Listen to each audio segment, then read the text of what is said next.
Tuck Everlasting, Chapter 11. It was a good supper. Flapjacks, bacon, bread, and applesauce. But they ate sitting about in the parlor instead of around a table. Winnie had never had a meal that way before, and she watched them carefully at first to see what rules there might be, and she did not know about. But there seemed to be no rules. Jessie sat on the floor and used the seat of the chair for a table, but the others held their plates in their laps. There were no napkins. It was all right, then, to lick the maple syrup from your fingers. Winnie was never allowed to do such a thing at home, but she had always thought it would be the easiest way. And suddenly, the meal seemed luxurious. After a few minutes, however, it was clear to Winnie that there was at least one rule. As long as there was food to eat, there was no conversation. All four Tucks kept their eyes and their attention on the business at hand, and in the silence, given time to think, Winnie felt her elation and her thoughtlessness, pleasure, wobble, and collapse.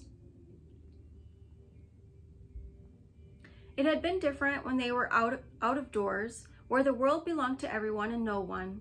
Here, everything was theirs alone. Everything was done their way. Eating, she realized now, was a very personal thing, not something to do with strangers. Chewing was a personal thing, yet here she was chewing with strangers in a strange place. She shivered a little and frowned, looking around at them. That story they had told her, why they were crazy, she thought harshly, they were criminals. They had kidnapped her right out of the middle of her very own wood, and now she would be expected to sleep all night in this dirty, peculiar house. She had never slept in any bed but her own in her life. All these thoughts flowed at once from the dark parts of her mind. She put down her fork and said unsteadily, "I want to go home." The Tuck stopped eating and looked at her, surprised.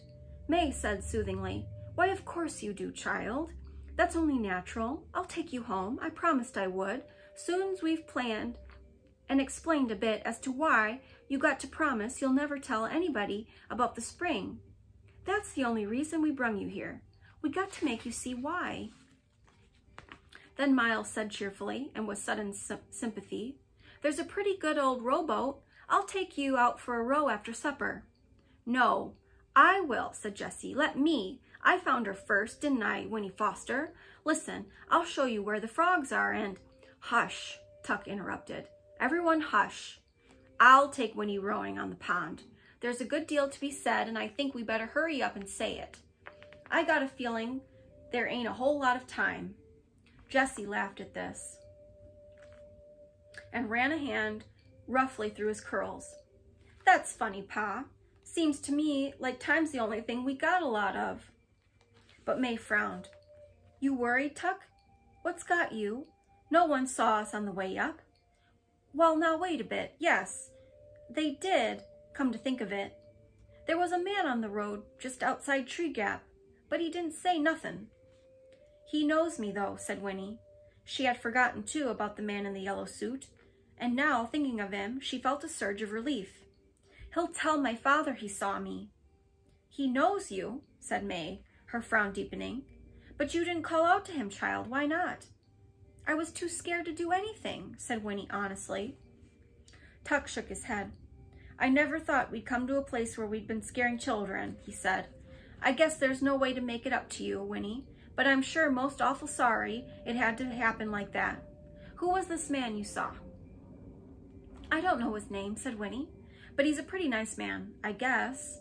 In fact, he seems supremely nice to her now, a kind of savior." And then she added, "He came to our house last night, but he didn't go inside." "Well, that don't sound too serious, Pa," said Miles. "Just some stranger passing by." "Just the same, we got to get you home again, Winnie," said Tuck, standing up decisively.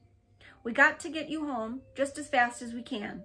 I got a feeling this whole thing is going to come apart like wet bread. But first we got to talk. And the pond's just the best place. The pond's got answers. Come along, child, let's go out on the water."